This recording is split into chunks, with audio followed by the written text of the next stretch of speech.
Dans cette vidéo, nous allons parler des primitives usuelles. Donc je vais prendre C, une constante réelle. Et je vais essayer de trouver les fonctions primitives de fonctions de référence. Alors, regardez. Pour trouver une primitive, il faut en fait se poser la question à l'envers des dérivées. C'est-à-dire, quelle fonction, grand F, quand je vais la dériver, me donne comme résultat une constante. Donc, quelle fonction, quand vous la dérivez, vous donne comme résultat une constante. À force de dériver, normalement, vous savez que quand vous dérivez m fois x, vous gardez m et la dérivée de x, c'est 1. Donc finalement, la primitive d'une fonction constante va être m fois x. Maintenant, vous rajoutez une constante. Mais ce qui m'intéresse moi, c'est ça. Donc le plus c, c'est pour avoir toutes les primitives. Maintenant, quelle fonction, quand on la dérive, nous donne x. Donc, vous savez que quand vous dérivez x au carré, donc quand on dérive x au carré, ça fait 2x. Donc quand on dérive x carré, ça fait 2x. Sauf que moi, je veux x. Alors, ma façon de parler, je fais beaucoup de raccourcis. C'est limite, je mélange fonction et image, mais c'est pour que ça soit plus facile à expliquer.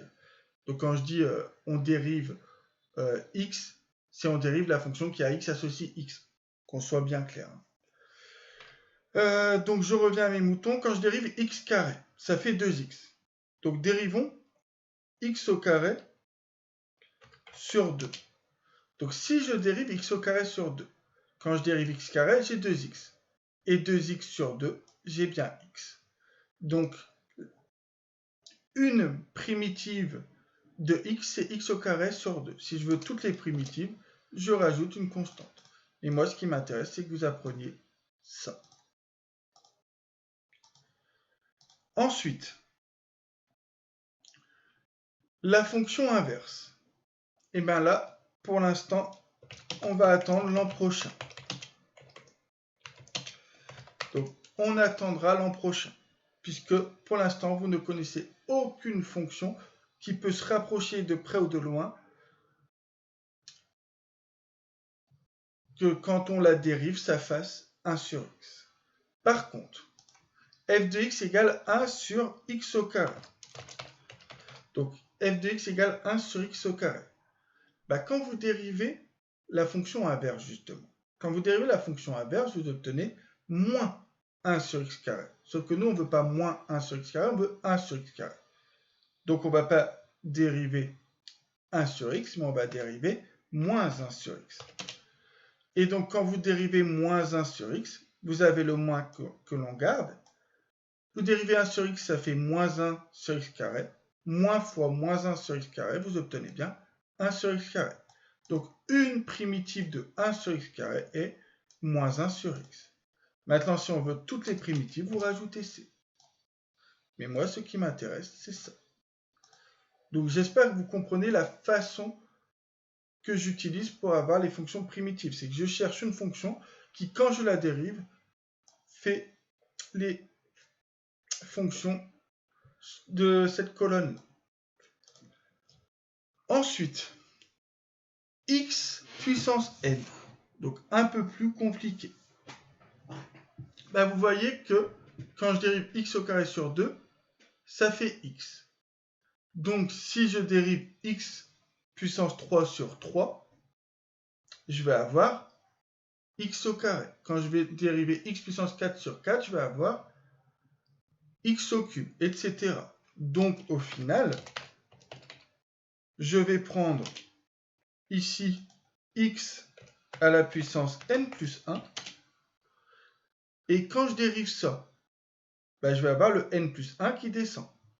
Sauf que moi, je ne veux pas de n plus 1 ici, donc je divise par n plus 1 ici. Donc voici une primitive de x puissance n. Si je veux toutes, je rajoute c. Donc pour le faire, je me suis servi de cette fonction-là. Enfin, de la fonction qui à x associe x au carré sur 2. Alors maintenant, quand vous dérivez, j'insiste, quand vous dérivez cosinus x, vous obtenez moins sinus x. Et quand vous dérivez sinus x, vous obtenez cos x. Donc la primitive de cos x, c'est sinus x. Puisque quand on dérive sinus, on obtient cosinus. Et j'oublie pas de rajouter les constantes.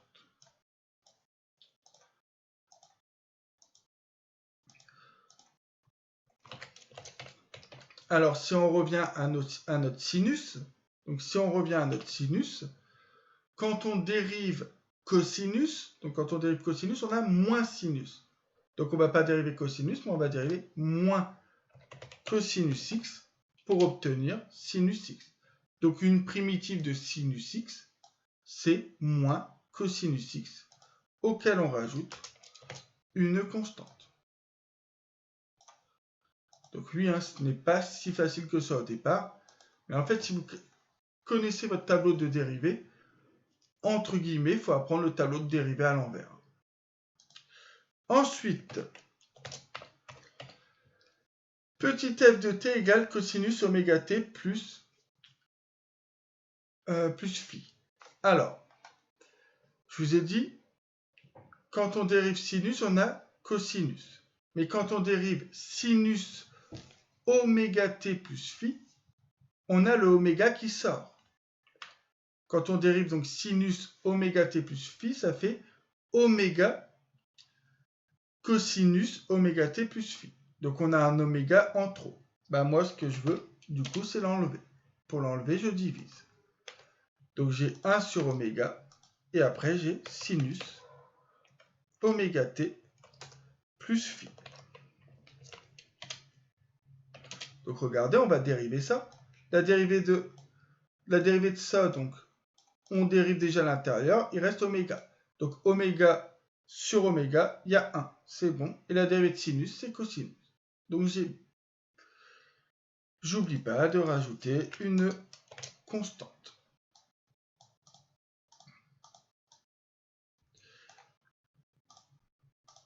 Alors, tous ces intervalles de validité, on ne s'en occupe pas. Et du coup, on va, pareil, diviser par 1 sur oméga. Et je vous ai dit, ici, une primitive de sinus. Maintenant, vous savez que c'est moins cos.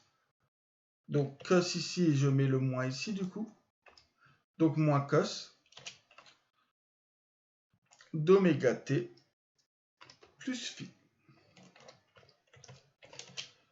Voilà comment j'obtiens les primitives des fonctions usuelles.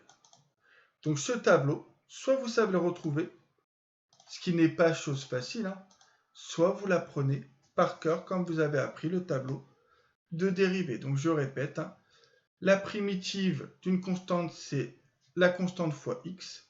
Je ne m'occupe pas du plus c. Une primitive de x, ça va être x au carré sur 2.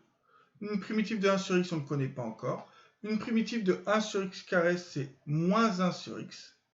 Une primitive de x puissance n, c'est x à la puissance n plus 1, tout ça divisé par n plus 1. Une primitive de cosinus, c'est sinus. Une primitive de sinus, c'est moins cosinus. Une primitive de cosinus oméga t plus phi, c'est 1 sur oméga sinus oméga t plus phi. Une primitive de sinus oméga t plus phi est moins 1 sur oméga cosinus oméga t plus phi. Je répète, dans ma façon de parler, j'ai fait des raccourcis pour éviter de dire la fonction qui a x associée ou la fonction qui a t associée. C'est ainsi que s'achève cette vidéo avec donc les primitives usuelles à apprendre par cœur.